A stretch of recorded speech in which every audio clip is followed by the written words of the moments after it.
Ayuk right. They motion McCaffrey. Backwards pass to McCaffrey. And he's going to throw downfield wide open. Brandon Ayuk! Touchdown! San Francisco!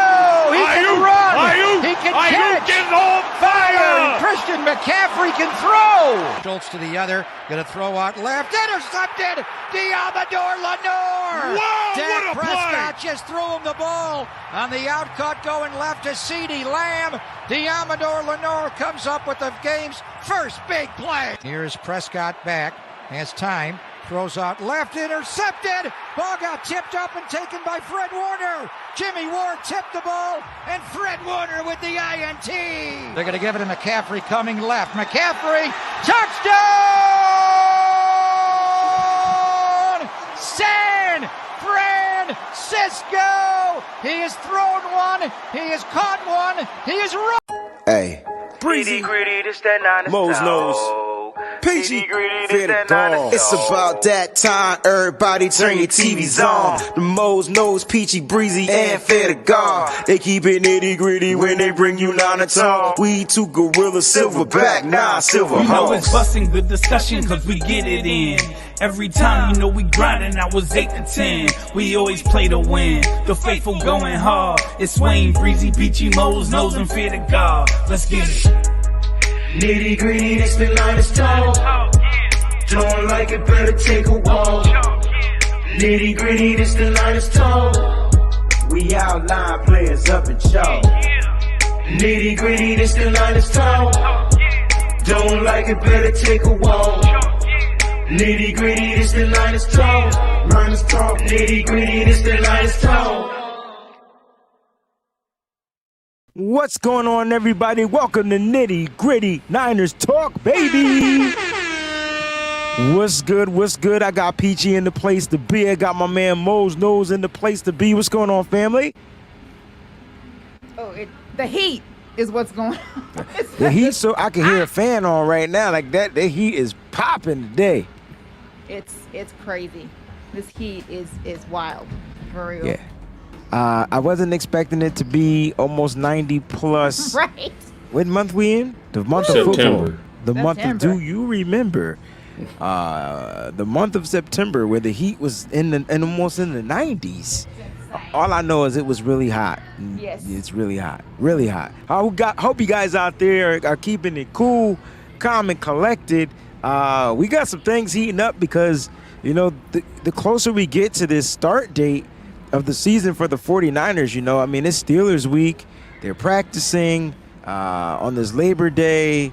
And again, they're minus one of their star players. So it's going to be interesting. But you know what? You know what?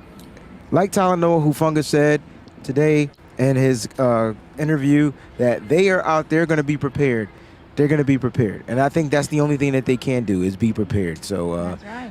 welcome to Nitty Gritty Niners Talk, everybody. We got the Breezy Bunch crew in the building. All right, Jax Knox is in the building. Hey, Nitty Gritty and Faithful, have a great show. I'm excited about Pittsburgh.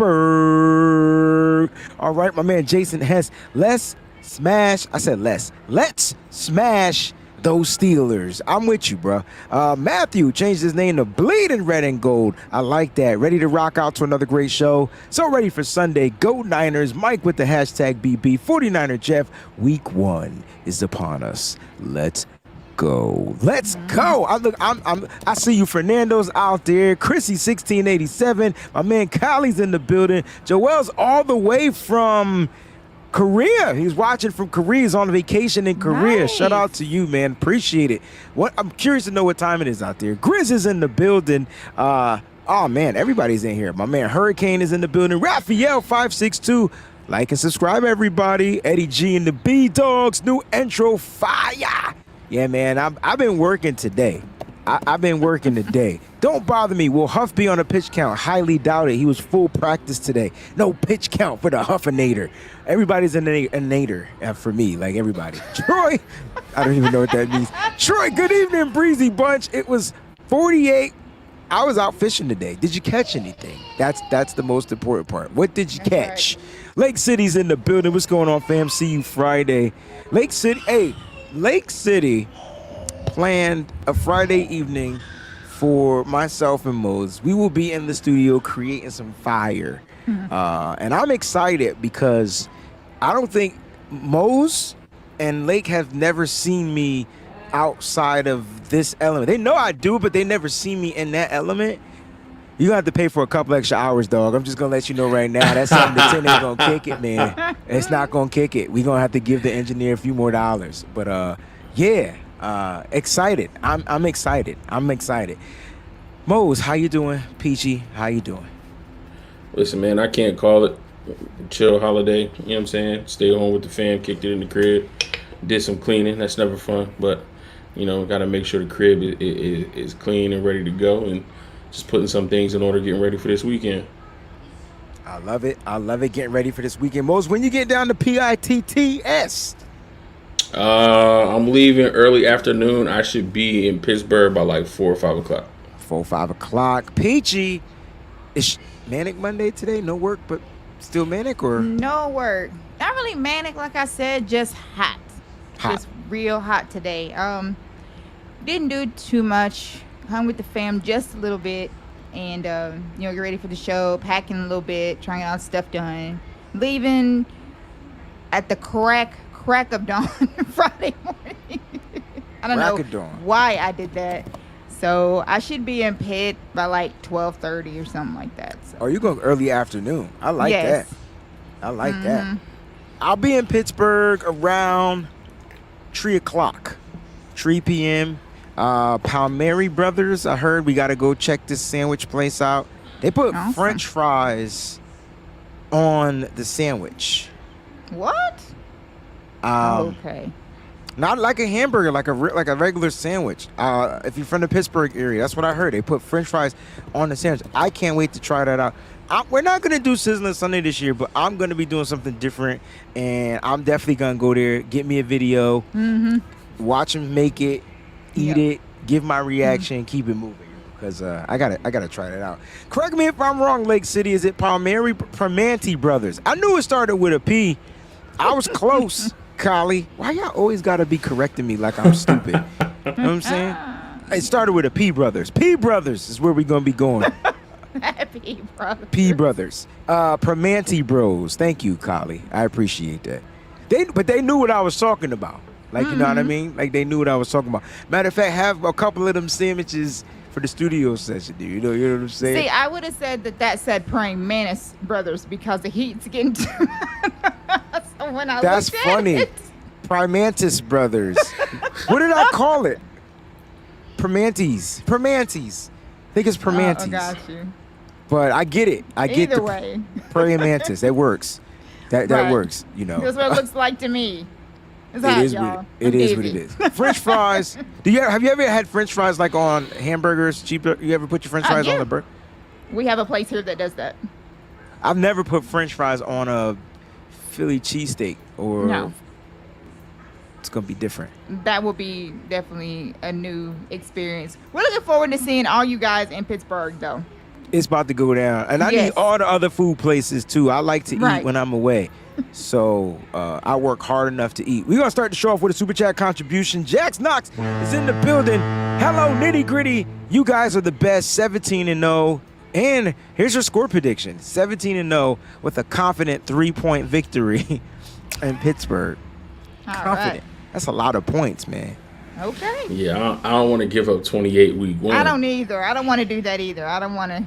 That's a lot of points. I don't want to have no heart attack game. That right there sounds like a heart attack game. Right. It does. Right. Wait a minute, Peachy. Wait a minute. You're right. People don't realize those heart attack games. Oh my gosh. Like literally your heart explodes. You die. You come back to life. You die again. When we were in Vegas, how many times did I die? Keep it up. Keep it up. I had to be resuscitated. She had to be resuscitated like 9,000 times during that was crazy. I didn't expect, because none of us expected that game modes to be that high scoring. We thought it was going to be easy. We thought we was just going to go in there and just run all over them, and it did not happen. Freaking Jarrett Stidham. I can't stand heart attack games, especially being live for them. Man, it's that's crazy. They're rough. Wait, Rob D says it's by Rutgers in New Jersey, they put everything on a sandwich called fat sandwiches, fries, onion rings, mozzarella sticks. Man, this sounds like death. I'd rather die That's from hurting my a close game. Yeah. No. I don't know if I could eat all that, man. I'm not a big fan of mozzarella sticks. I do love onion rings, though. I love this Onion show. rings are awesome. They got to be right, though. Like, not, like, not burnt, like, not whatever. Right. I don't know. Look, let's get down to what's going on. Look, as far as 49ers news, guys, you know the biggest thing, the biggest controversy, I mean, the latest report from Ian Rappaport is basically stating that, you know, don't expect Nick Bosa to play week 1, and the 49ers and Nick Bosa just aren't touching and agreeing at this moment. And so, I mean, I know a lot of people are putting their takes out there. I'm not taking shots at anybody. You know, I'm hearing that the number is a $2 million difference and whatever. Listen, I will say this. Please try not to count people's money. Like, that's not what you want to do. I know we want our players out there, but try not to count money. 1 or 2 million. That's their prerogative. Like, that's their thing. You know, let them go out and get as much. If you say that they're the best, then let them get as much as they can and milk the hell out of that company if they're the best. That's what it comes down to. Because when you look at Nick Bosa, right, there's some dominant defensive players in the league. What makes Nick Bosa significant, though? Like, what makes him better than the rest? Let's go through both of you, Mosen and Peachy. I think just his tenacity is the main thing that I'll say is he's so technically sound with what he does, both getting after the quarterback and in the run game. We saw him getting in passing lanes and, you know, intercepting passes that are going to the flat. There were a couple of times where we seen him dropping into coverage. I didn't like that too much. But the fact that he has the ability to do it, you know, he has to be accounted for at all times. And I think there's not too many players in this league that have to be accounted for at all times. You know, there's a few. T.J. Watt, we face him in a couple of days. Michael Parsons, Myles Garrett on the defensive side of the ball. There are a few guys. Aaron Donald still, who you need to account for on every play. But Nick Bosa right now is one of the best, and you have to account for where he is at all times, because if you don't, he will wreck the play. All right, so accountability and a ball wrecker. No pause. Peachy. That's a super pause. Peachy, I want to know from you what sticks out. You could have said anything, but you could have said play wrecker. He's a wrecking ball, man. I was just flipping the word wrecking ball to the ball wrecker, man. I didn't say balls wrecker. I didn't put the pluralization on the word balls. Okay. You know what I'm saying, Peachy? What about Nick Bosa that sticks out to you? Pause. Okay, well, I've known about Bosa for a long time, since I'm since I'm a Buckeye fan. Ohio State, for anybody that doesn't watch college, I've known him way back then, and what it always impressed me about him was his footwork and his intelligence. He's a very, very smart. He's a very, very smart player. And I know people are like, well, he doesn't sound smart. Well, he is smart. He's a very, very intelligent player and has just fantastic footwork. And his awareness as to what's going on around him is just second to none. I mean, he literally can look around and, you know, analyze everything. He's just that special. You got his accountability. You got to know where he is. Mm-hmm. You got his speciality. I guess speciality. I love that term, if that's a word. And I'm gonna add in his work ethic. You know, and I think if you put all three together, man, I'm not sure you get the same type of player or same type of machine or same type of whatever you want to call Nick Bosa, alien. I don't know. You won't get that without those three components. And I think his work ethic, I mean, it shows you, like, this dude works off the field just as much as he works on the field.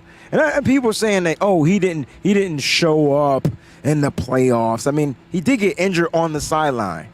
I guarantee you that's in this contract. Yo, if I happen to get a cleat to the knee on the sideline, I'm going to get paid for it or something. Like, he actually literally got injured in that Philly game. We didn't know. That's right. We didn't know until after the fact. but he took a cleat to the knee, like a stray, literally, stray bullet, drive-by cleat. Boom, boom, boom. Damn. But his work ethic is crazy, and sometimes you can't teach that. Like, some people are just hard-working people, right? Yeah. The hardest working man in show business, that might be Nick Bosa. He really puts all of 24 hours in a day into what it is he's trying to do, and then you can see it in his body, you can see it in his diet, you can see it in his play. You know what I'm saying? Did he run out of gas? Probably at some point. I mean, you're sending 2 or 3 people at him all the damn time. I'm sure at some point he's going to run out of gas. That's why the 49ers decided to spend the money on Javon Hargrave and was like, hey, man, let's take some of this attention off you, bro. Yep. Yeah. And so, look, Nick Bosa will be a dominant force. He will be a dominant force in the red and gold. I'm confident. I'm 100% confident in that. Will he play week 1? I think it's time to prepare for, without Nick Bosa. I think it's time to look past Nick and say, hey, man, when he gets here, we'll prepare with him. And when he's not here, let's prepare without him. It's kind of like it's really scary because we've seen what it looks like when Bosa is not out there. Hey, I know. That's a good point, Peachy. Question. Peachy's dating back to last season and the Atlanta game. Did the 49ers know Nick Bosa? Here's the difference, though. He got injured the week before, right? And so then they had a week to kind of figure stuff out. I don't think the 49ers defensive front was as strong as it is now, because now we got interior pressure. Plus, do you feel the players like Cleveland Farrell and those rotational guys? He might be starting, but the rotational guys, they got a lot of reps without Nick Bosa being there. Do you feel they might be more prepared? The team, the defense, may be more prepared without Nick Bosa? What do you think, Miles? No. Let me rephrase the question. Go ahead. Will they be able to perform well from their preparation without Nick Bosa? Is basically what I'm asking. I mean, as well as they can. I mean, because if you phrase it that way, yeah, they've been playing without him, so they've had to build chemistry amongst themselves and kind of figure that out. Are they going to be the defense that we expect them to be? Absolutely not. I think we've seen it throughout this preseason that we've barely been able to get pressure. Now, have all of our starters been out there? No. And I think, with Steve Wilkes' defense, he's going to bring some type of exotic blitzes. We saw some things that he's done with Fred Warner already. So they're going to have to find a way to manufacture that pressure if Nick Bosa is not going to be there week 1. So it's a yes when you phrase it the second way, but we know this is not going to be the defense that we expect it to be if Nick Bosa is not on the field. All right, my man 49er Jeff says a big no. Also, 9 months strong. Purdy, 2 rushing TDs, 300-plus yards, 30-17, and Ronnie Bell with the TD. What if I told you Ronnie Bell doesn't play this game and Ray McCloud plays? Yeah, I wouldn't believe it.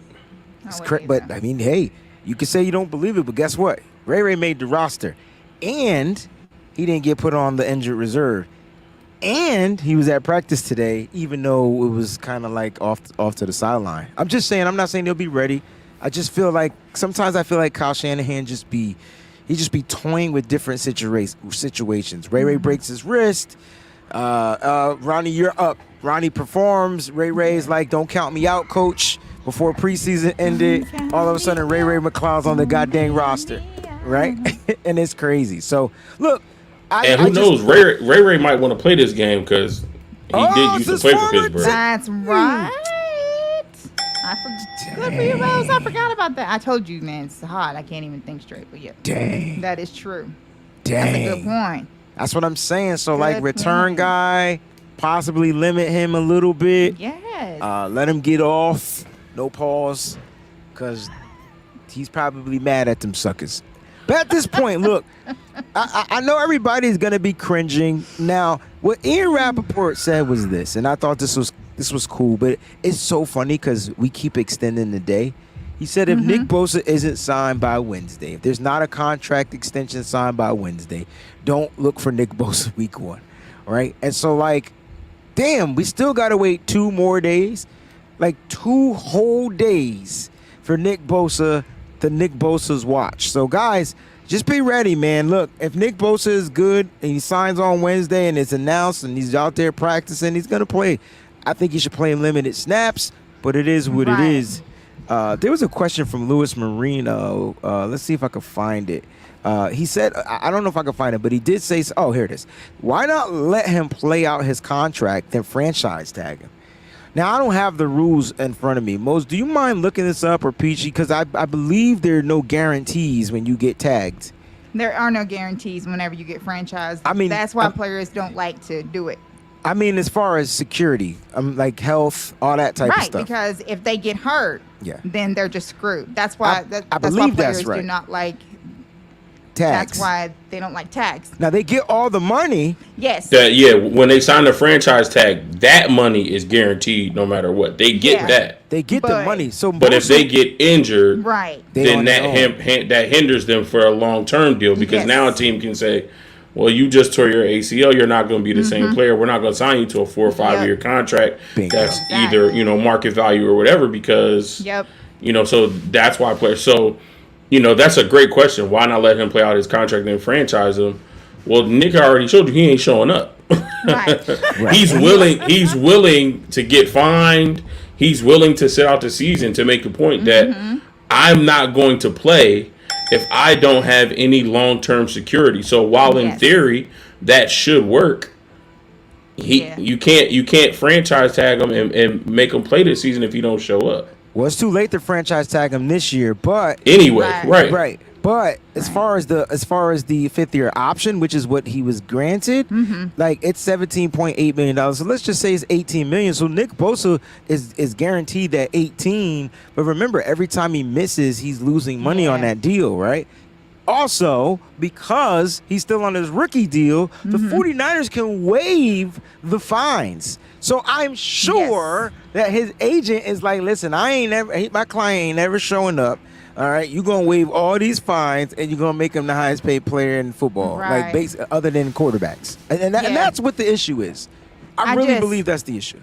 I really have a feeling that Wednesday, I think, and the reason why I say that is because Rap Sheet was also talking about unless there's a significant breakthrough, I just have a feeling that something is just going to, like, the 49ers are just going to cave, and they're just going to do what he wants them to do to get him out there. That's funny because he doesn't feel that way. See, what is the point of stalling this long? Like, Ian says, like it's not going to happen unless it's a significant breakthrough. Right. So, like, unless Nick Bosa's camp agrees to the 49ers terms, first of all, we don't know any of the terms. We do not. Thank you for saying that, because everybody's just guessing. Right, we're just guessing. We're just saying.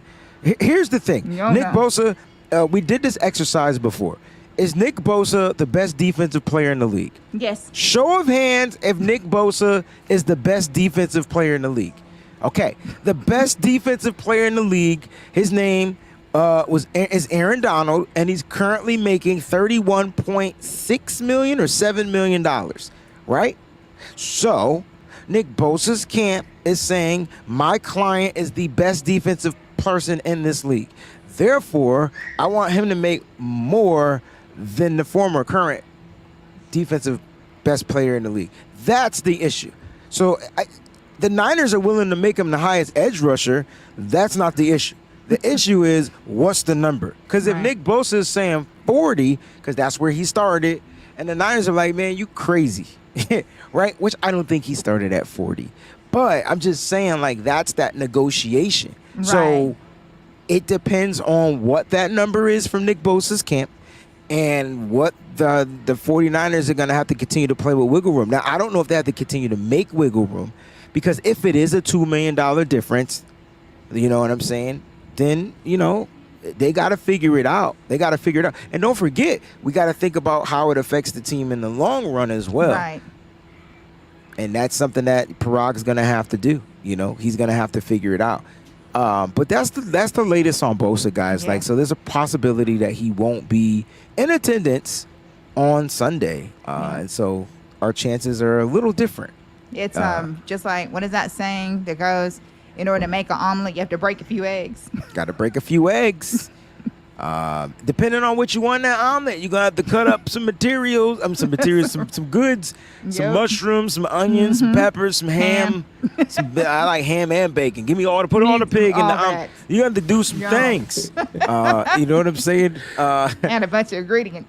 And a bunch of ingredients, right? Yep. All right, so here's the latest injury report. Kittle with the adductor, Moody with the quad, Burks PCL, Gibson with some nicks and dinks, Mason with the foot, Ray McLeod with the wrist. Now, per Nick Wagner, all right, you had Kittle there. Kittle was working on the sideline before practice, so he was running. Right before practice, so running with an adductor strain, that's a great sign, right? Great sign. I'm trying to figure out what else he had. Let me look at that. Tashawn Gibson in his little interview said that he will be playing on freaking Sunday, all right? And so here are the guys that actually return back to practice. Talanoa Hufanga, George Odom, no longer in the non-contact blue jersey. Dre Greenlaw, full practice. And again, Tashawn Gibson ready to go on Sunday. It looks like the 49ers defense will be intact minus Nick Bosa. It looks like the offense, though, on the other hand, may be missing George Kittle. Let's talk about that. I mean, if we don't have Kittle out there, I think that might be kind of significant, especially if we don't have Bosa and the offense has to carry this team. And, you know, to get these points up and everything, not having Kittle as like that has been Brock's security blanket is going to be like bonkers if we don't have him out there. I'm curious, Mose, how you feel about Kittle potentially, and this is not anything yet. He They just haven't hasn't. said, you're right. He didn't practice today. There's no practice tomorrow. Will he practice on Wednesday and Thursday? Well, we'll find out. But how do you feel about Kittle not being able to practice? I mean, if we're talking about money and moving on from somebody, I think he might be one of the first people we need to look at. I piggyback off of what Peachy said. If he doesn't play, that means two of our biggest stars potentially won't be playing. And if like Peachy said, if our offense is going to have to carry this team in this game, that means we're going to have to be running the ball more. We're going to have to run the ball 30, 35, 40 times. And without our best blocking tight end, who we know he's going to need to be in, particularly on that right side, to help Colton McKivitz out. If he's not in there, how do we expect this team to be able to run the ball 30, 35, 40 times? Yep. So do I still think we can win? Absolutely. I think we have the weapons. I think we have the offensive continuity. I think we have, playmakers at every level on both sides of the ball. Is it going to be a little bit more difficult? Hell yeah. You talked about a heart attack game. It could potentially be one of those games, if George Kittle doesn't play. We're already worried about if Nick Bosa doesn't play. But now if Bosa and Kittle don't play, now we're expecting, other guys who we wouldn't normally ask to step up. So, that's something that, we have to worry about. The last game we saw this team on the field in a meaningful game, our quarterback got hurt.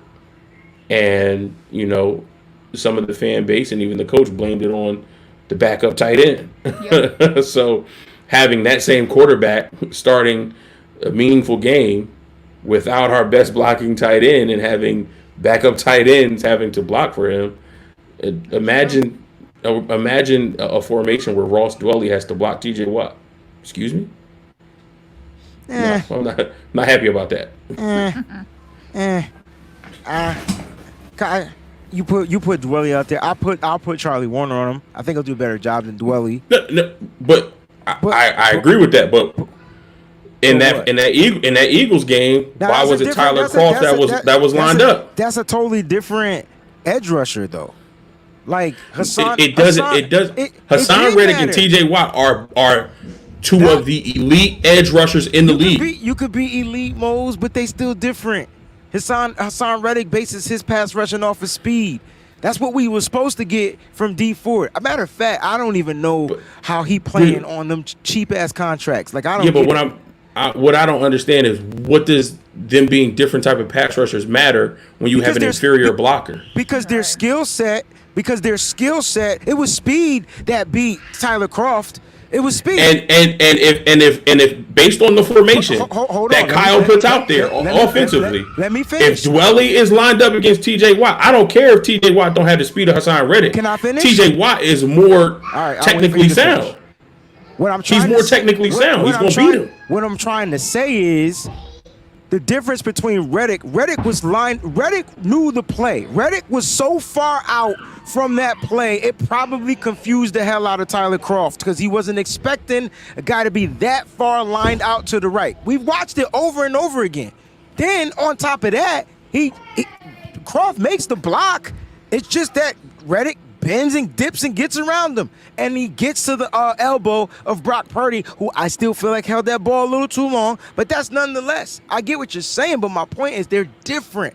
They're not like you're not going to get a guy. You're going to get a more intact edge rusher from T.J. Watt. He's different built, different skill set, still got speed, still got power, but he ain't lining up. You see him lined up that far. Ain't no way he making a play like Hassan Reddick made, is what I'm trying to say. You might make a different play. Nobody's talking about him being lined up that far. We're talking about the one-on-one matchup. I'm talking about him being lined up that far. But that doesn't mean anything. It does, because that's the only reason why Brock is hurt. If he wasn't lined up that far, Reddick wasn't getting to him like that, even though he got to him on a different type of play. Like, my point is, that play, he just knew it. That was he just knew the play. He knew the formation. I'm hoping our coach, he knew it. He knew it, and he won. He beat his man and got to where he was supposed to get. If T.J. Watt beats his man and gets to where he's supposed to get, we don't know. That's the problem. We don't know if he's going to beat his man. That's my point. Is the probability that T.J. Watt beats Ross Dwelly high? I'm not putting. Yes or no? Is it a high probability? Yeah, but I'm not putting Ross Dwelly there. That's my point. We know you're not putting Ross Dwelly there, but Kyle might. Nah, he not that stupid. He put Tyler Croft out there, and then he blamed him. And then he put Croft out there and blamed him. So what makes you think that Kyle wouldn't do it again? So we're saying our head coach can't learn from his mistakes? Has he proven that he can? Fucking jitsu, dog. When the fuck have we played football after we lost that game? Don't count preseason. Preseason don't count. I'm not counting preseason. He's been our coach for 6 seasons, and he still makes some of the same mistakes, like putting Tyler Croft on Hassan Reddick. That's a mistake. It was a mistake, and all I'm saying is we got to see if he'll do it again. If he do it again, you win. If he don't do it again, I win. Only if the person he put the block blocks T.J. Watt. But that's what we're talking about. We're talking about if Kittle doesn't play, am I worried? Yes, I'm worried, because that means we're going to have to ask people who don't normally step up in those situations to do things that they don't do, which could possibly mean that Ross Dwelly is the guy based on the formation that has to block T.J. Watt one-on-one. I just don't think you do the same shit. If you know your guy is going to have Breezie, issues. We know you're smarter than Kyle Shanahan. Nobody's arguing that. We know you think better than Kyle Shanahan does. We know you don't let your ego get in the way. I'm hoping Kyle Shanahan doesn't do this. Like that's what I'm saying. Like, I'm hoping he doesn't make that mistake. I agree. We all are. But the probability or possibility of that happening is higher if Kittle doesn't play. At the end of the day, bro, like, you know, Kyle draws up the play. He's done it plenty of times. It's never reverted to that magnitude. That play has been done multiple times last year. It was just on a guy like Reddick. And I'm not saying that T.J. Watt isn't better than Reddick. I'm not saying that he's worse than Reddick. What I'm trying to say is Reddick just, his athleticism and speed made that play messed up. I think if it was any other regular edge rusher, that play would have been a nice little block. Brock would have had an extra second to probably get that ball and rip it down the field. If it's T.J. Watt out there, I really don't know. I don't feel like T.J. Watt is beating somebody with a speed rush like I watched Hassan Reddick do. So I'm you're right. Kyle's gonna run that same damn play, and it might be Ross Dwelly. Yeah, I just think you're not putting respect on T.J. Watt. That man had 22 and a half sacks in the NFL.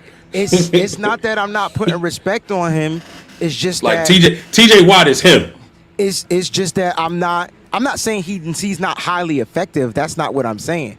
I'm just saying in that particular play, from what I saw, that was Reddick just making a speed, like I'm faster than this guy and I'm gonna get around him type of thing. I feel like as bad as Dwelly blocks, I don't know, maybe Dwelly clips, do something.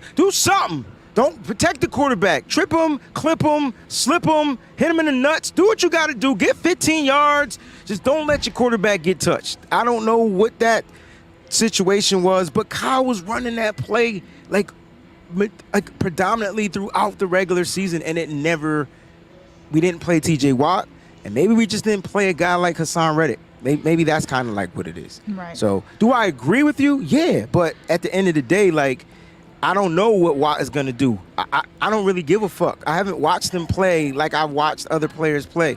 He's in the AFC. Don't watch much of their football. But will he be dominant in this game? Absolutely, because you have to negate him. Like, you take him out, and then you live with whatever Cameron Hayward does on the opposite end. For me, that's my game plan. Nullify him, same way they would do Nick Bosa. You take Nick Bosa out, and you make the other person beat you one-on-one. And Cameron Hayward had double-digit sacks left. So they got a tough defense. They got a strong, elite, stout defense as far as the edge, as far as the front. But their linebackers is suspect. And my thing is, if Kittle doesn't play, how do we take advantage of that? Right? How do you take advantage of the middle? The linebackers are trash. Before the safeties get into play, you got to get through the level of the linebackers. And that's where Kittle can expose this freaking Pittsburgh. I'm about to call them the Pirates. That's where he can expose this defense. But him not being there, who we exposing them with? That's right. And don't just tell me running backs. Ross Dwelly? Braden Willis? He gonna have to figure something out. Now, I will say this about Kittle, right? I agree that he's not durable, but he led the team in touchdowns last year with 11, right? And once he found his niche, once he found his string and his way to go, he was unstoppable in the pass catching game, even in the run game. So I feel like him missing this game. Okay, maybe they saving him for week one. Maybe they just wait and get him week the first week at home. I don't know. I'm hoping he dresses up. I'm hoping he's ready to go. But if he's not available to go, who's more detrimental to the team missing, him or Bosa? And I know they both are, but I feel like the Niners can figure out a way to manufacture some offense without Kittle. And Bosa, it's just going to be different because I see people that are talking about, we got Hargrave. Well, I understand that, but we didn't get Hargrave expecting to miss Bosa. That's not what we did there. What we did was try to make it easier on Bosa when he was out there. So now Hargrave is going to be the one that's going to get all these targets and all these double teams and everything. So it's basically like negating what we got him for in the first place, because we did not get him for this. We got him so that Bosa would be able to utilize his skills and be able to get around better and to rush the passer. And now we're back to not being able to rush the passer because we're missing our most important player on defense. Yeah. I mean, like Mo said earlier, they're going to have to Steve Wilkes is going to have to figure some things out. Yeah. Because their offensive line is pretty stout, too. So, but then when you blitz, it's the gamble. Mm-hmm. Straight drop. Y'all boys ain't ready for us. Amen. Thank you for watching. We appreciate it. Amen. This is what we want. So we love our right. We love this. So thank you. I will say that bring all your fans. Yeah, bring them all. I'm not worried about all right, let me ask you this. What scares you other than TJ Watt about the Steelers? George mother fucking. Why doesn't he Pickens. scare me like that, bro? I don't. I don't fear him, Mose. I don't want to seem like I'm, riding and jogging the Pittsburgh Steelers, but I don't think we can take this team lightly at all. No. Oh no. And That's not what I'm saying. And with what this team has been able to do, and with the chemistry that Kenny Pickett has been able to find with George Pickens, like he can open this game wide open. He can. Like I think his ability to stretch the field. George Pickens he's a dog. Like I like that. With the way he plays, it seems like he wants it more than everybody else. And that's a dangerous combination when you might be the underdog, especially at home. You got this 49er team coming in who pretty much the whole offseason was about this team and what's happening with Brock Purdy and what's going on with Trey Lance and all of this other kind of stuff. And, it's the 49ers, it's the Eagles, and it's nobody else in the NFC. And Right. the Steelers are just this AFC team that are in the way of the 49ers, quest for 6. Like, if there's one player that I'm scared of, it's George Pickens. And where they line him up and who's he going to take advantage of. I think we're going to try to put Mooney on him, but is Mooney going to travel and be across from George Pickens all day? I don't know.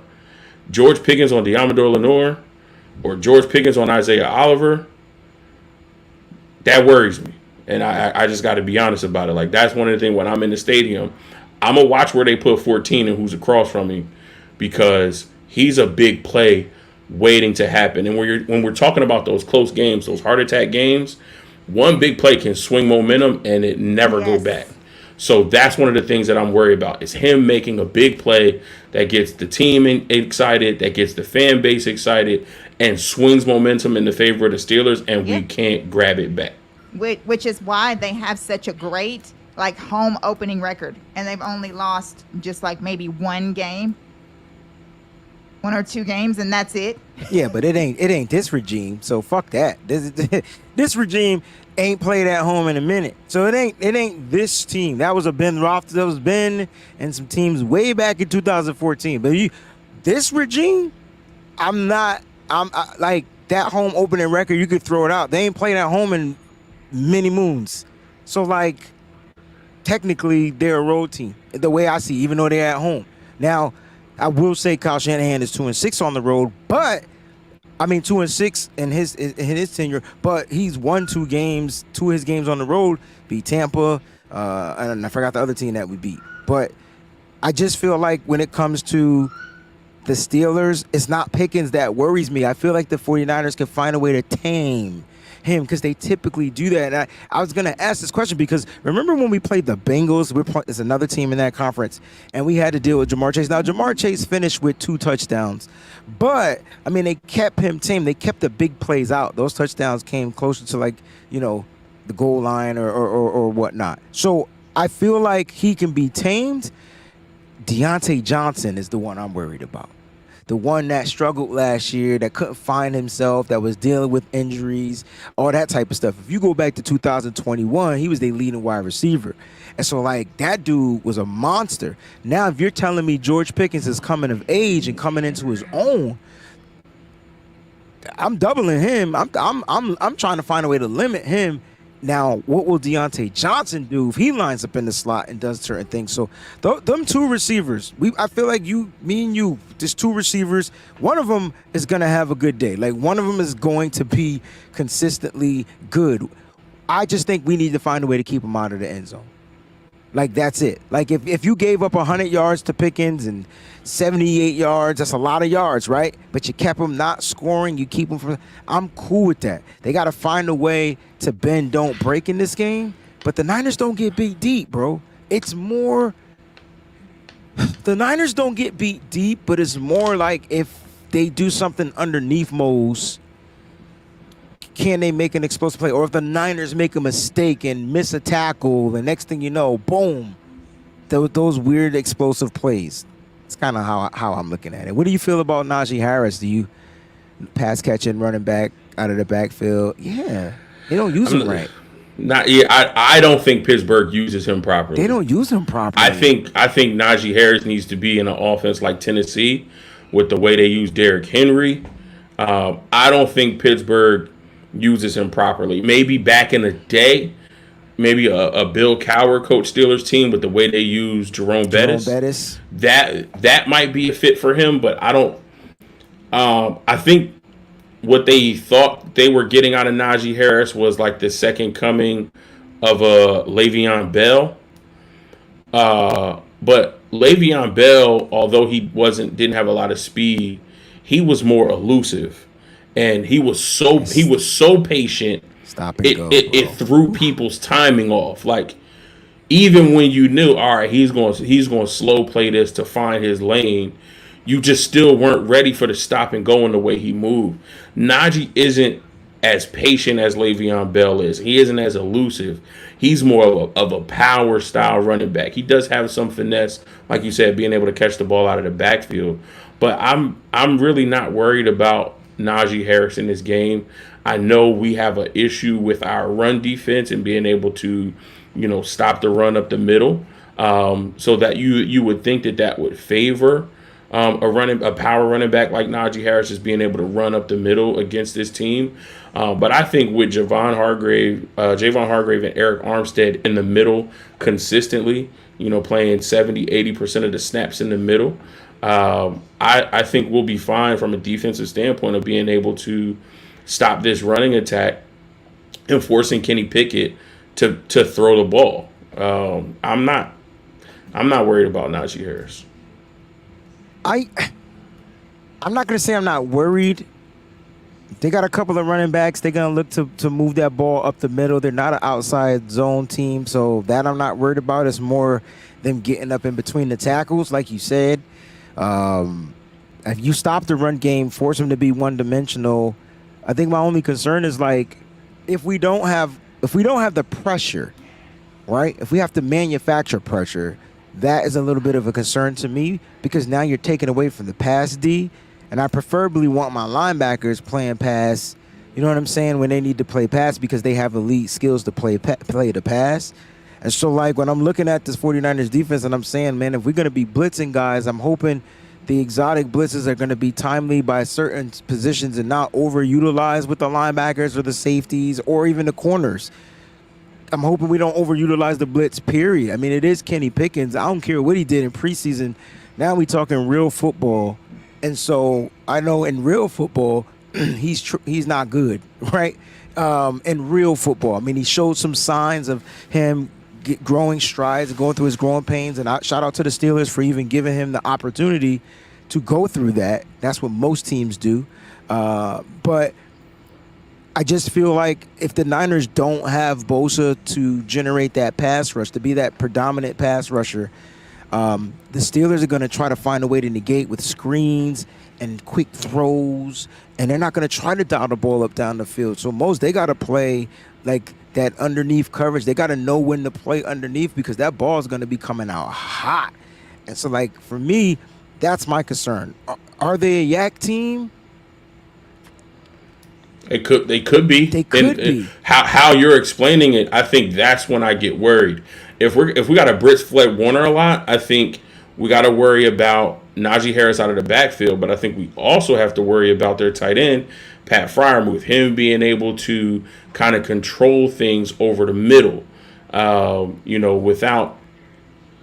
I heard that shot too. Talking about Pittsburgh and letting their quarterback develop. But yeah, I worry about Brock develop. Nah, we know what you meant. I don't know what you're talking about. So yeah, I worry about Freiermuth over the middle. If we're blitzing our linebackers, Najee Harris catching the ball out of the backfield, another weapon of theirs. Yeah, and then those are our best tacklers, right? Fred Warner, Dre Greenlaw.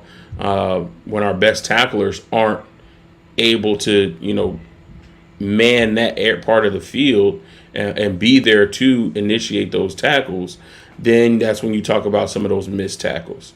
And then that, can get a lot of yak. So I don't know, what our defensive plan is. I wonder if we don't have Nick Bosa, will we play a lot of single high?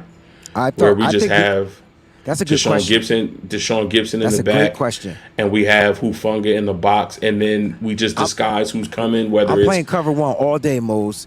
Like I'm cover one in it all day. I think that's the 49ers' strength.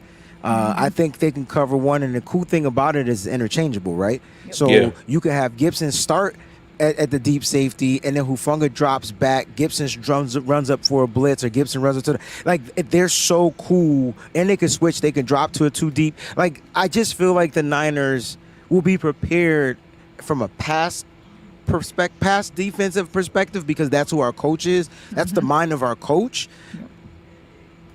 The pass, Peachy talked about they have to figure out how to generate this pass rush. Like Drake Jackson, Cleveland Farrell, Kerry Hyder Jr., Austin Bryant. Like, they got to find a way to not just sack the QB, make his life disruptive, right? Disrupt Kenny Pickett. He's still a young kid. Right. You got to, what we have to do is we have to find a way to throw him off balance so that he's out here just throwing this ball. That's how our secondary is going to be able to get INTs, PBUs, all this stuff that we're going to need, because we're going to need our secondary to be able to affect this game in a lot of different ways. If we are missing him, and then, this pass rush, whatever, but if we can get to Pickett and rattle him, that would be great. We don't have to necessarily, sack him. But, if we can, tackle him, get to him, get him to where, he's just thrown off balance, because he is very young. He is a very, very young quarterback. And they are all prone to make mistakes. And all we need is just him to make a couple of mistakes. And the game is ours. This is one of the reasons why I love the signing of Cleveland Farrell. Because getting to the quarterback, whether he makes the sack or not, the quarterback's getting touched. I don't know if that's a Raider way. You watch their other defensive end do that to Patrick Mahomes, but they make sure they find a way to put hands on the quarterback in a legal way, right? In a safe way, right? And so the one thing I love about Cleveland Farrell is the dude is, if he starts the game on high, he finishes the game on high. And I want him to always have that mindset. So you're right. Maybe they just find a way just to get into his head. But I expect Kenny Pickett to be quick throwing. He's probably going to be highly accurate on these quick throws, because if you're concaving that pocket in, and he steps up in that pocket and he has a guy on a quick crossing route, he's looking to throw that ball, the Niners got to tackle. Now, let's talk about Isaiah Oliver, because if he's the starting nickelback, that could be a problem for the San Francisco 49ers. Wait. Because of the type of receivers they have, right? If they're bigger body, George Pickens is a big guy. You put George Pickens in the slot. They got Allen Robb, too. They got Allen Robinson. Yeah. Now, and you guys took the words out of my mouth, because I was going to ask you, will the Niners allow another ancient dinosaur wide receiver to score a touchdown and have over 100 yards? You know who the other ancient one I'm talking about? He played for the Arizona Cardinals. Oh, you talking about Fitz? Not Fitz. After Fitz. Fitz retired. This was last year. AJ Green. AJ freaking Green, man. Oh, yeah, that's right. Dude ain't caught a pass since 88. He comes into the game. Gibson got beat and didn't make the tackle. That was bad. Just mental mistakes, mental breakdowns or whatever like that. And Lenore got beat. That's what happened. And Gibson didn't make the tag. He didn't save the day. So will Allen Robinson be a guy? Yep. So many little intricate things. Because you know what I know about the Steelers? Their wide receivers know how to play wide receiver. Yes.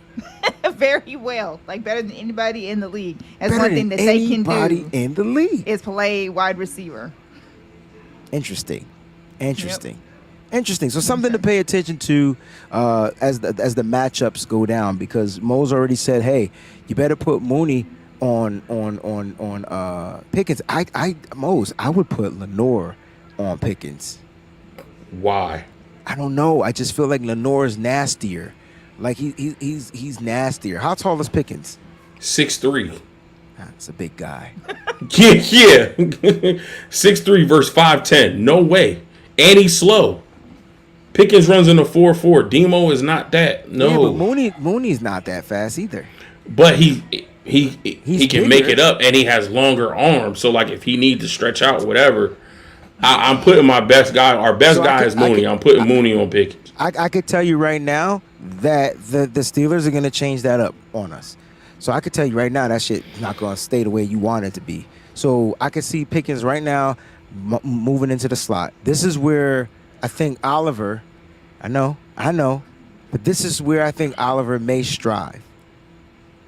I think because he's a bigger guy, I know speed matters, but he's a bigger guy. I think Oliver may do better on a guy like Pickens in the slot. Mm-hmm. It's almost like I kind of wish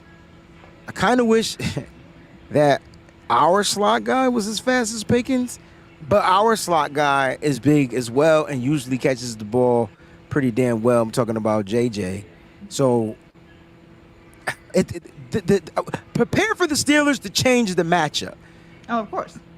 Is what I'm trying to say, especially if it ain't working. Now, right. I've watched, if on fast guys, I've watched Mooney kind of not get beat, but like give up plays to number one. So like it's gonna be interesting to see how we kind of come out there. But I expect if I'm the Steelers, I'm making sure Pickens lines up in that slot and put out Allen Robb, who's another big guy with another 6'3" guy, right? Like he's big, if I'm not mistaken. Speed might be a little slower, but he's still a big guy. That's another mismatch. You throw him over Lenore, it's a mismatch, right? Maybe put Womack out there. He's more of a play-making, even though he's still short in size, he's more of a play-making DB. I don't know, man. This is gonna be. It's gonna be a chess match, is what it's gonna be. And you have Mike Tomlin on the other side. And Mike Tomlin versus Kyle Shanahan. I feel like that people are not not grasping that very well. That's what makes me so nervous about this game, is that you have one of the best coaches ever on the other side going against Kyle Shanahan. And it's just one of those things where, man, it's crazy. I don't know what you guys talked about earlier, but I'm worried about our tackling. I'm worried about Najee Harris and in the run game. Really? Because he's been fucking trash in fantasy football for me. So I'm not worried. And that's why I'm not worried. I'm not. Like, every year I draft him, trash. The one year I don't draft him, which is this year, I ain't picking him up in any drafts, might be the day. But I'm telling you right now, he's just not a good running back. He's just not a good running back. I know you're worried about the Niners' run defense, Peachy. That was preseason, and guys were missing. We'll see. I don't know. Just saying, I don't like to use the word trash, but you know what I mean. Like, he's just not. I know. He hasn't been good. He's not been productive like he should be. But I don't know. Teams seem to show up against the Niners. They just tend to do things different. We'll see. But I am concerned about the run defense. But like you said, we haven't seen our starters really out there. We'll see how that goes. Look, they're not an edge rushing. They're not an outside run zone team, right?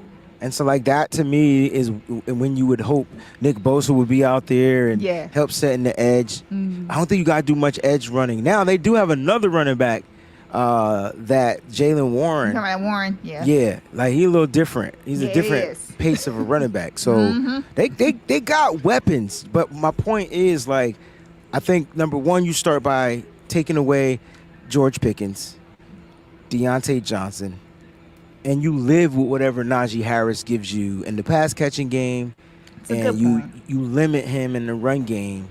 Will the Niners' run defense be able to step up against this team? They got a solid offensive line. They got a good tight end in Pat Freiermuth. Oh, yeah, definitely. Another person that doesn't perform well in fantasy football, but he's just a good tight end overall. Yes. But look, I'm just saying, look, the Niners, Mo said it best earlier, it's not going to be a cakewalk. But if the Niners go in and execute their game plan, they can walk out victorious and be road warriors starting 1-0. So Mike was saying plus 1,200 yards and 10 touchdowns is trash. It was trash, bro. It was trash. Because it wasn't consistent. I had Najee Harris in one of my leagues, and it wasn't consistent. It was like spread out, and it would be like 6, 4, 12, 22, 2, 3, 15, 7. It was crazy, yeah. And I know Mike likes to look at the overall numbers and things like that, and that's all good and fine and dandy. He finished well. That's why I said I didn't want to say he was trash, but as far as like this might not be the game where he gets you 100 rushing yards. I hope not. I don't see it unless he's changed. Right. Like, you know what I'm saying? Like I just don't see it when it comes to Najee. Good kid, California kid. I wish he was just on a different team. I think he would fare well better on a different team. That's just me personally. I agree with that. Allen Robb, I know he's been around and stuff, and he's older, but this dude right here can play some football. I just don't feel like that he fit with what the Rams were doing, and because it's more, because it's just about give it to Cup, and this and that, and he really never got a place. See, now you have him out there, and I believe that he's gonna make like a major impact because Pickens is gonna be covered majority, so you gotta have free targets out there, and I think that Allen Robb is gonna. I can see him being pretty productive in this game. Yeah,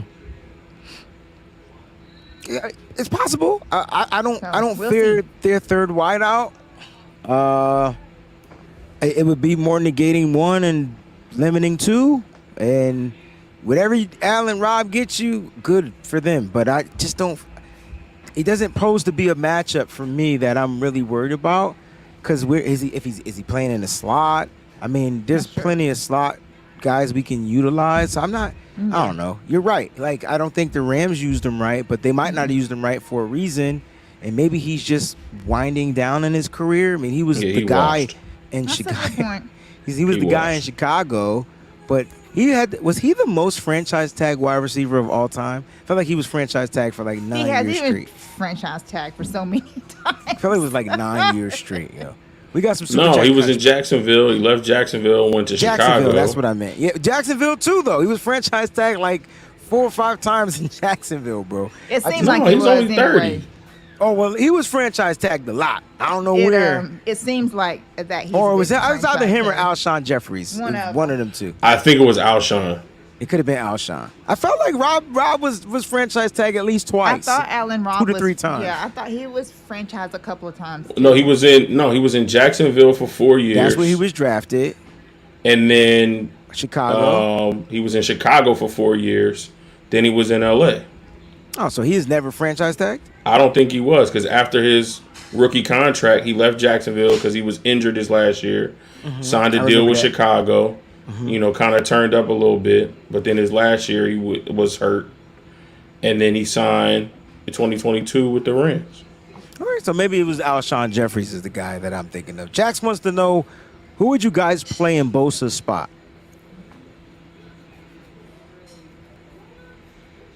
I'd probably put Cleveland there and then put Drake Jackson on the other side. I think that's how they've been practicing. Yes, that's how it's been going, yeah. I wouldn't be. I don't know if Drake. I wouldn't be surprised if Kerry Hyder started and Drake came in and did his thing, but I don't know. I wouldn't. Now that you say it, I wouldn't be surprised either. But I don't like that. Let Drake play. His athleticism and just what he's able to do, even though he hasn't really put it all together from the pass rushing perspective, just his athleticism and his freak ability to just wreck a play. Like, that's what we're going to need this week if we don't have Bosa. We're going to need somebody that can make plays in a bunch of different ways. That's right. Instead of, I think Kerry Hyder is one-dimensional. And I think you take away that one dimension that he has, he really doesn't do much. I agree. Whereas Drake, he can do a bunch of different things. He's going to get his hands up in the passing lanes, and maybe he gets 1 or 2 batted passes. He's going to help set the edge. He's going to be disruptive in the run. If you need him to drop back in coverage, although we shouldn't have him doing that, he can do that. So I think because he affects the game in so many different ways with his athleticism and just freak ability to just move and play football, he needs to be out there. He needs to get those reps. So, Yep.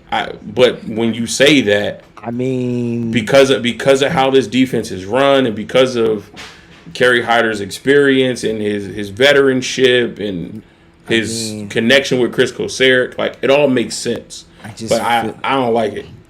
I hear you. I just feel, yeah, he does need to get the reps, but Kyle is funny about giving people reps. Let's get to the next super chat contribution. That clip is fully loaded tonight. Sean is back. Pew, pew, Sean, what's going on? He says, I think we're going to see Fred and the linebackers blitzing mode. Yeah. I don't want to send Greenlaw on a blitz. I mean, I wouldn't mind it, because if he's coming with a vengeance. He's not. Oh, but he not going to blitz like a sucker. Got to stay back, bro. Like, yeah, if we send in a linebacker, let it be one. And how we send them, if it's going to be Fred, let it just be Fred. If it's going to be Dre, let it just be Dre. If it's going to be Huff, let it be Huff. Like, don't send 2 or 3 of them. And I mean, that's based on the situation. Unless you like, right. You got the trunk, I don't want to say that word, but you got the car, you got that, you about to, like, it's 3rd and 18. All out. You trying to send everybody just for him to get the ball out of his hands and ensure that you get this 4th down so that they can punt. Cool. But, like, don't send all of them. Don't send more than 2. Like, let the front do what they do, and if you need to send an extra guy, pick one, disguise who's coming, however you're going to do that. I do think we see them blitz a lot. I wouldn't be surprised. First play on defense, Wilkes dials it up, though. I wouldn't be surprised. As a statement play, absolutely. I would do that on the road. Absolutely. If you give up a big play, your defense will come back. But if you hit home, whew. Yeah, as a statement, that would silence the crowd. Well, the crowd's gonna be predominantly red and gold anyway, but that would silence the black and yellow. Definitely.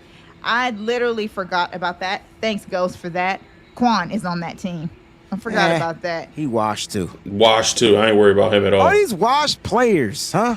You know that they're gonna bring him out there against 49ers. They're gonna bring him out there. He's gonna get hit in the ribs and he's gonna be crawling off the side of the field. And one of the things that we know is he missed tackles.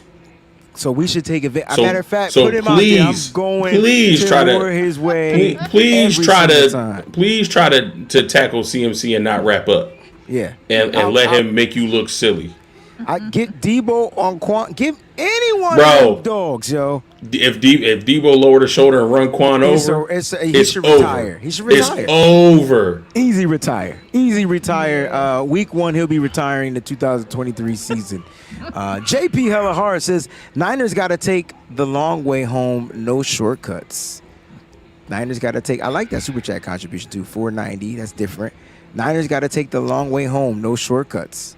What does that mean to you? That mean we gotta in this one we gotta pull out all the stops. All the stops. This is not gonna be one of those games where you could just get away with,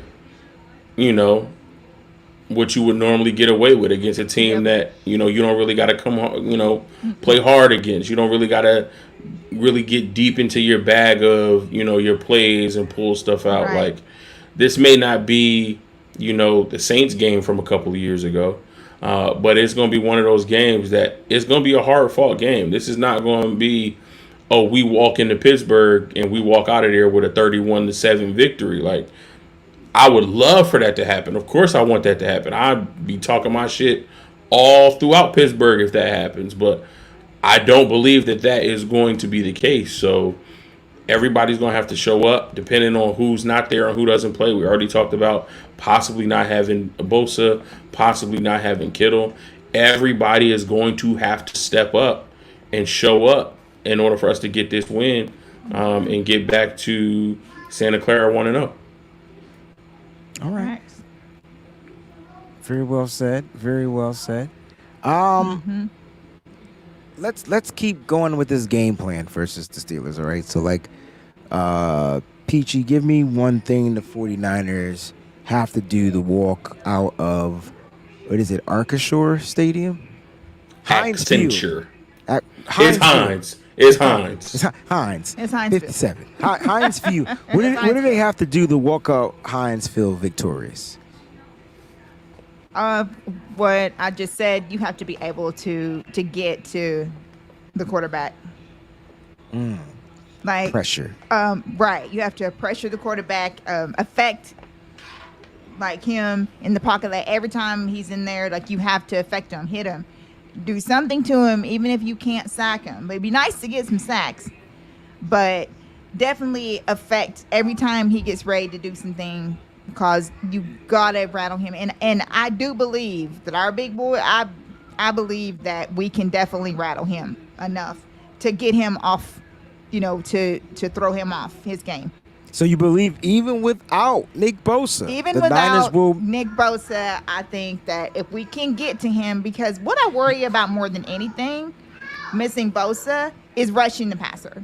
Being able to get to the problem that we had last year, because Bosa kept getting double teamed so much, is towards the end of the year, it was hard for him to get any sacks, which is why he didn't break the sack record, because we couldn't get to the quarterback. We barely even flustered the quarterbacks that we played later on in the season. In the beginning, we could. And then later on, he was getting on these double teams and everything. So I feel like that if we're able to pressure the quarterback into making mistakes, that's how we come out with the victory. But you so it's an if. So like you're Right. not confident that we will. No, I guess not. No. Then. Okay. All right. So if the pressures is there, if the pressures are there, we should be able to walk out this game victorious. Yes. Is what you're saying. All right. Cool.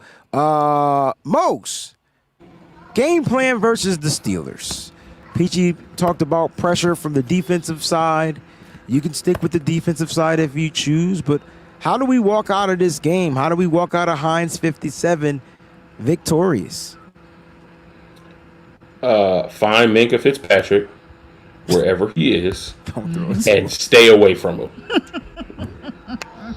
Although Stay away Right. from Minkah Fitzpatrick. I'm with you, Mose. Mose. You know what's funny, Mose? What's funny is that the Niners won't test Minkah because they don't throw the ball down the field anyway. Ooh, another. So what they'll do is throw it underneath. Now, if you want to go back to 2020, whatever that year was, they came and Kyle Juszczyk caught the pass underneath. He said, "Hey, Minkah, I'm right here," Exactly. and gave him the stiffy of his life. Whoa. Pause. Whoa. It's a stiff arm, guys. Whoa. So say that. Say the guess whole too- thing. Mike, I Say guess too stiff many- arm. I don't Don't have to say say- stiffy. Look. He gave him the stiff arm, all right? No. And that's even wrong, too. Like saying stiff arm, that sounds mad suspect, man. No, it doesn't. That's You a got move. Stiff I got- arm. like stiff arm, like boom. Anyway, all I'm saying is, like, he gave him the stiff arm. That's what he did. Flipped him over. So what I'm saying is, Flipped him over and gave him a stiffy, huh? Yo, Breezy, you are wild, bro. that is You not are what I- wild, bro. Hold up. That is not what I said. That is what you said. You put that together. Don't put that on me, Ricky. Nah, Bobby. you said it, dog. I You put the said words. it. I put the words in the universe. I did not say that. That is not what I said. Y'all watching this show? That is not what I Hey, said. yo. I gotta clip that. Yes, please. I took that 8 part. shots at Kyle Shanahan and Purdy, bro. Quite a few. Damn. I told you that clip fully loaded tonight. It's just the But clip. no, seriously, you do stay away from him. But I think you attack him underneath, and you allow your playmakers, your pass catchers, your yak guys to take advantage of him. Yeah. If need be, this is what you get from Minkah. He's probably the best safety in football, arguably. To me, he's my number one. Agreed. Derwin James is my number 2, and then I got to start digging through the crates. Like, you know what I mean? Like, those are my top No. 2 safeties, and they're 2 different types of safeties, right? You got your box, you got your free safety. So No, I did not, Sean. See, that's the see. Y'all minds are dirty. Mike, don't encourage any of the stuff that's going on inside of this chat. That's the problem. That's why we're gonna limit our Monday night shows, because y'all are the worst.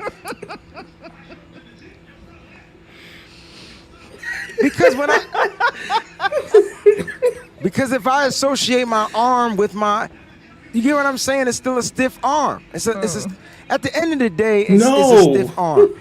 So it was a stiff arm. All right. So he gave him the stiff arm. Strong stiff. That's what I should have said. No, you shouldn't have. You keep making it worse. Anyway, attack them underneath. You should be good to go. All right. That's my theory. Mo says stay away from him, which I am. And then I'm going to target him once I get the ball in my hand and ask him to make the tackle. Now, listen, like I said, Fitzpatrick, my favorite safety in the league. So we'll see how that pans out. He's a problem. They do have old man Peterson there, though. Any worries about Peterson, guys? Nah. Really? I feel like he still gives.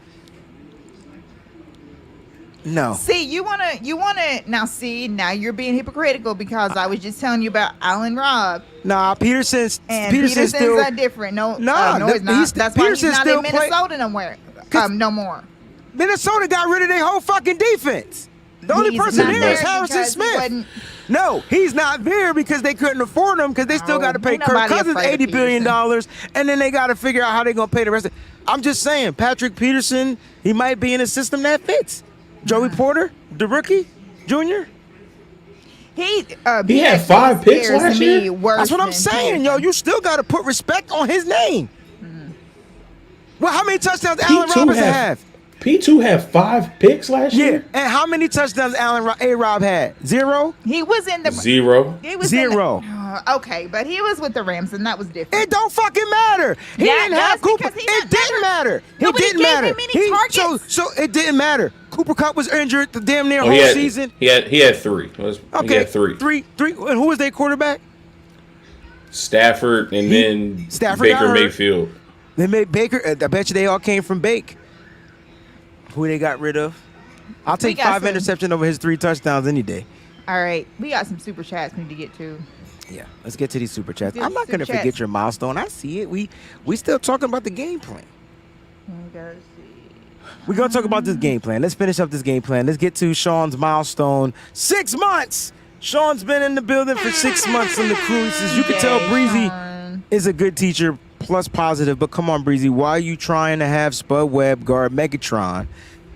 Well, first of all, Spud Webb was a dog. So was Diamador Lenore. I'll leave it at that. All right. Why are you trying to have Kyle knows Tomlin? They were on the same staff in Tampa. Ooh, interesting. Who has more Super Bowls, though? Right. Burning steel on Sunday. Are we making Valorian steel on Sunday, y'all? I hope so. Yeah, I hope so. I hope so. I really hope so. Steel. Sean with the super chat. Thank you, Sean. No, we ain't got to read that one because Sean is all right. Just nasty. Thank you, Chapman, for the super chat. We appreciate Chapman's it. in the building. Wait a minute. Okay. It's the second part that's the most important. Keep it PG, Wayne. Yes. This is a family show. Man. He said Q Knight is the best safety in the NFL. That. Thank you, John, for the super chat. We appreciate you tuning in to Nitty Gritty Niners. If I hear anything, first of all, saying stiffy is pretty PG now. Now that I think about it, it might not have been PG 10 years ago, but it's definitely PG now. It was PG-13 10 years ago. Now I feel like you came to PG. You know what? Anyway, JP hella hard. Go ahead. 490. Said, I'm faithful for opportunities we have in front of us. I hear you. I just feel like the Niners need to figure out a way to set the tone against a tough opponent on Sunday. You know what we didn't factor in? The fact that the Niners are playing early. They're flying out to the East Coast, and they got to play an early game. Yep. Which is really, they're playing really at 10 a.m. like or 11 a.m. or whatever the time frame. You know, I don't be knowing how to do It's that, 10. John. Yeah. 10. Thank you, Peachy. So, like, I don't know how much that's going to factor in. Usually, when the Niners got to do like a string of East Coast games, they're on the road on the East for a couple of weeks, so they get acclimated. The last time I feel like the Niners had to fly out to the East was that in Tampa, and we found a way to win that game. You talking about in the beginning of the season? Yeah, the first game of the season. I believe No, it was, that was That was 2019, right? I believe so. no, because it didn't whenever Were we in lost to Chicago Cincinnati? last Bosa year. got hurt, We lost to we had- we lost to Chicago last year, though. Yeah, but the year before that is when we lost Bosa. Oh, when so we that was went to 2020. MetLife and Yeah. and the But Jets. that wasn't week yeah. 1, right? No, that wasn't. That was week 2, Right. and So we had the Jets and Giants back-to-back weeks. Right. So Yes. week 1 Two is and what We I'm were talking home versus Arizona. So 2019, in 2020. we were on the East twice. So we flew out. We played Tampa. Mm-hmm. We won that one 31-17. And then the next week, we stayed East and played Cincinnati and won 41-17. Yeah, and that Tampa game was like, if it wasn't for the defense and James Yes. Winston just throwing picks all over the place, because I don't Yeah. know what quarterback Good point, was Peachy. worse. Good point. 'Cause But both the of them were Niners bad. was so slow on offense that Yes. then. You know Yeah. what I It mean? was bad. But they ended up started to churn, and then they had to make a pivot because they had to go out and get a free agent, but and trade for a free agent. I mean, trade for a wide receiver. Excuse me. Hey, Yep. you know what though? The last year they traveled to Chicago, they got beat. Let's keep it a buck. If it wasn't a monsoon, would the Niners have won that We game? win that game. Yeah, we Hands would have fucking won down. that game. I just want to make family Absolutely. show that, John. Hands fucking down. Hands down. I was told I couldn't curse during the Wayne Breezie show, but at night I can say whatever the freak I want now. But no, seriously, like I felt like hands down, I feel like they even would have won that game if Elijah Mitchell didn't get hurt. Because then you took away the run game, and then it was Jeff Wilson time, and as good as he is, he just wasn't Elijah Mitchell. Right. No. And so, and I know it's hindsight, but I'm saying that they lost that game in a monsoon on the road. So that was last year. This year they start on the road, but now they traveling all the way east. I think my point was the last time they traveled east, they won. That's what I was trying to get to. Yes. Tampa Bay would be east, right? Yeah. So we'll let it see. We'll see what happens, man. They And I start. mean, would you consider Detroit East or would you consider Detroit Midwest? Are they on the same time zone as us? Detroit? I don't know. I'm not sure. I don't know either. Y'all, Because I know, Detroit, what time is it now? I know Chicago is It's central. an hour, right? Yeah. Yeah, so I don't know if Detroit might be the same thing. But in 2021, we went to Detroit first, We beat them. and then week 2 we were in Philly. We beat them. Yeah. They're actually Eastern. They are Detroit? Eastern. It's the same. Okay, It's the so the same 20 time So as- So the there's our- 2021. So look. So Kyle Shanahan, what we're doing right now is Kyle Shanahan, Eastern time zone games. He's got 2 dubs. First game only. Tampa. He's Tampa 2-1. and Detroit. No, because Chicago's not Eastern. You're right. So he's 2-0. Yeah. Ooh, look at that. We did some magic. Look at that. Love you guys out there. Let's keep these super chats. Fernando with the super chat. Fernando, I just want you to know that I see you every time you come onto the show. I try to say hello. I know you be mad at me all the time, but I do appreciate your super chat contribution. We love you, and Fernando. and what I would just become the Breezy Bunch member, and you'll be set for life. That's that. Could you do that for us? Thank you. All right, Foghorn for Fernando. Oh, that Bosa picture, man. I bet it's a different vibe in the week locker one. room without Nick Bosa. Thank you, Wayne Mose and Peachy. All you do, keep up the great work. Thank you, Fernando. They Appreciate you, trying, bro. Fernando. Well, you They know, they bro. trying. They're trying, Fernando. You see it, bro. They trying to act like it's not bothering them, because it's out of their hands. It's out of their power to do anything about it, and they're trying to find a way. But man, I think the person infuriating the most in the 49ers locker room, if he's even in the locker room, is Steve Wilks. Because that's part of the reason why he took this job. Bro, I was about to do a scenario. It's like, Mose, I'm gonna hire you, but listen, I'm gonna give you. You're gonna have this when you come here, and then when you get there, it's missing. The biggest piece that was a part of why I'm coming here, the defensive player of the year, is not here. It's tough, bro. It really is. It's tough. really it's like we can have like everything going good, everything looks good, everything's flowing, team, and then you have like the biggest part of your defense that is probably like not going to be out there, and it just puts to me anyway, it just puts a damper on it. Like it really does. It just puts a damper on it. Just the defense is the same, and maybe it's just because I just cannot get that Atlanta game out of my head. How just off everyone looked. But we do have Hargrave. We have added a new coordinator. I mean, whole 9 yards. We'll see. We'll definitely see like what happened. But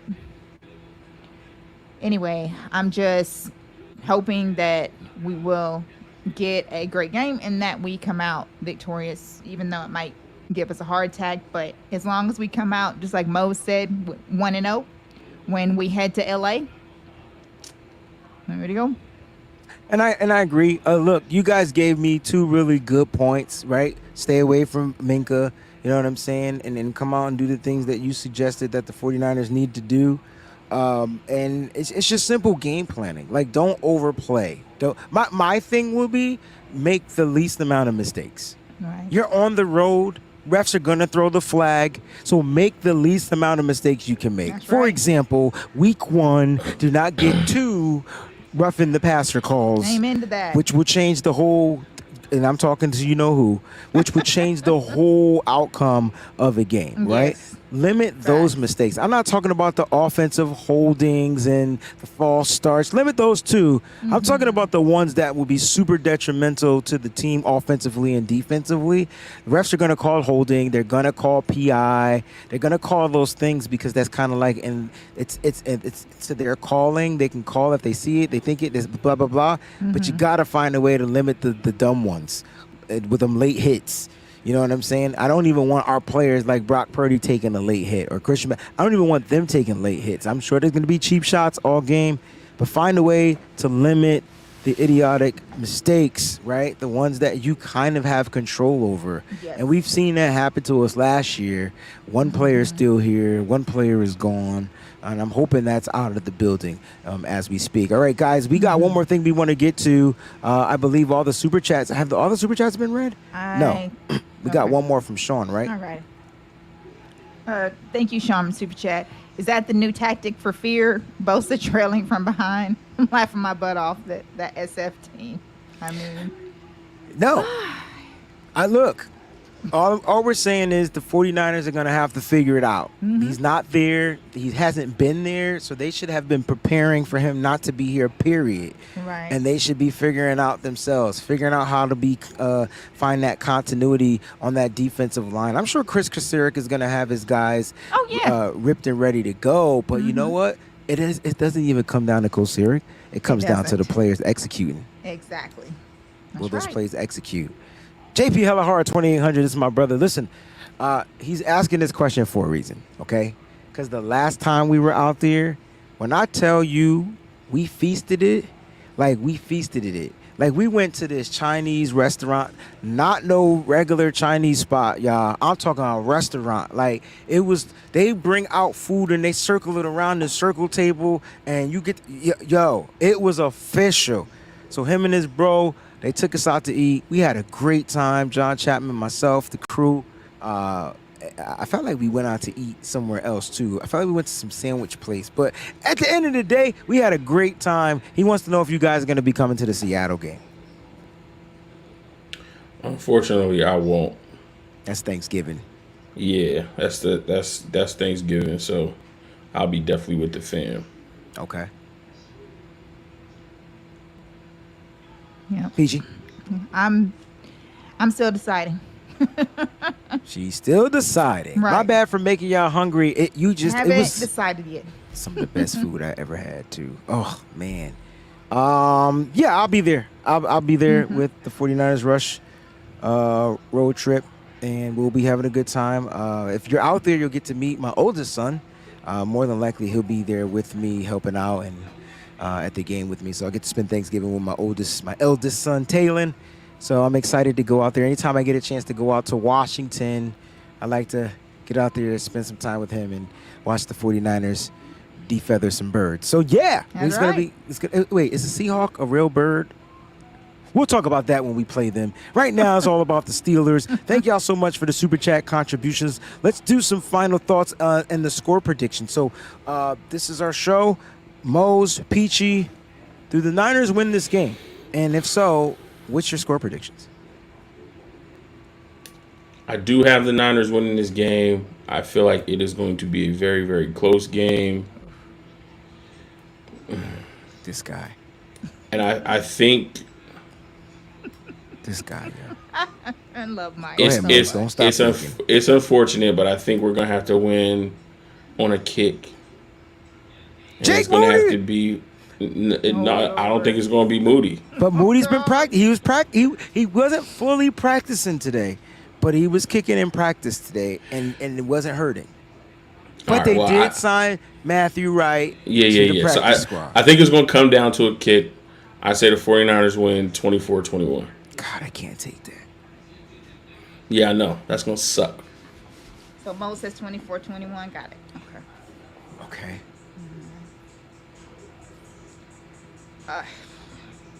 Yeah, unfortunately, because it doesn't look like we're going to have a Bosa, I think it is going to be a heart attack game for us. And I don't think our offense is going to put up as many points as a lot of people think they're going to. I don't think that we're going to put up 30 in this game. I'm pretty sure that it's good. I'll say that the 49ers win, and I'll go 27.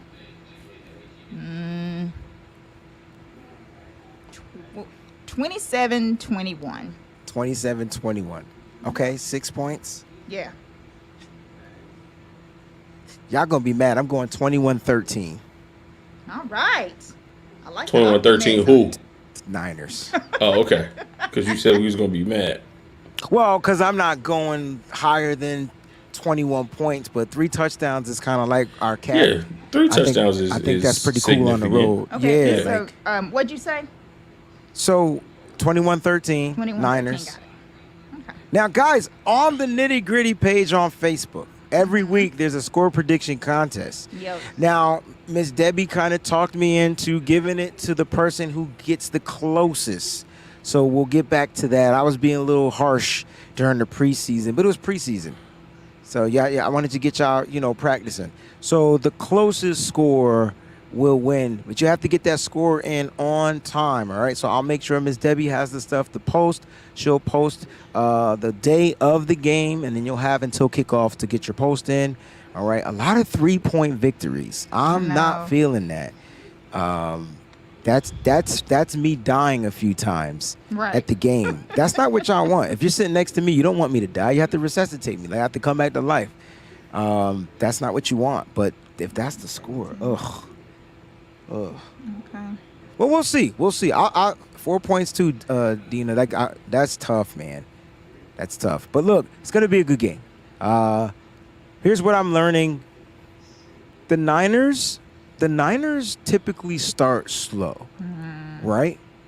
But that was before the offense was formed into what we have. I feel like Brock Purdy is a much more efficient quarterback than Jimmy Garoppolo. I think he gives us a bigger upside, and I feel like Brock is going to be able to do some things that are a little bit different, which will allow the offense to tick a lot better. I feel like there's rapport, there's chemistry. I know everybody wants the offensive line to block for 5 seconds. They don't have to, because that's not even Brock Purdy's strength to get the ball down the field. He doesn't need 5 seconds. And he has the ability to the escape ability, right? Yes. That's one of his abilities. So if Brock can continue to be that guy, I just feel like the 49ers will figure out a way to dominate. And I tell you what, I think the defense is going to play a little bit better than what we think. I think they're going to come out there guns blazing and still provide that energy, because the energy was Fred Warner. The sustainability was Nick Bosa. But now we add another type of ability, and that's the interior pass rush, something we haven't seen since DeForest Buckner. Guys, strap on your seatbelts, man. It's going to be a great ride. I'm telling you. Lake City. 34, Purdy uses...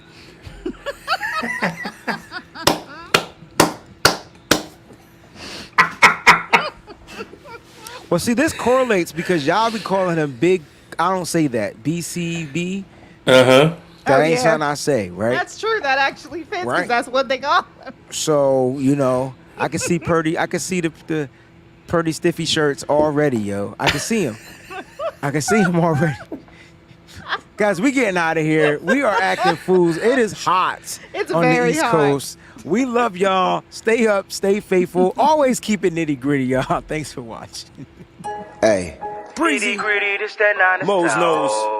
Peachy, fear the dog. It's about that time, everybody turn your TVs on. The Mo's nose, Peachy, Breezy, and Fair to God. They keep it nitty gritty when they bring you 9 to talk. We two gorilla, silverback, nah, silver You know it's hawks. busting the discussion cause we get it in. Every time you know we grinding, I was 8 to 10. We always play to win. The faithful going hard. It's Wayne, Breezy, Peachy, Mo's nose, and Fear to God. Let's get it. Nitty gritty, this the line is tall. Don't like it, better take a walk.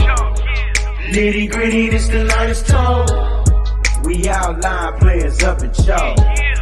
Nitty gritty, this the line is tall. Don't like it, better take a walk. Nitty gritty, this the line is tall. Nitty gritty, this the line is tall.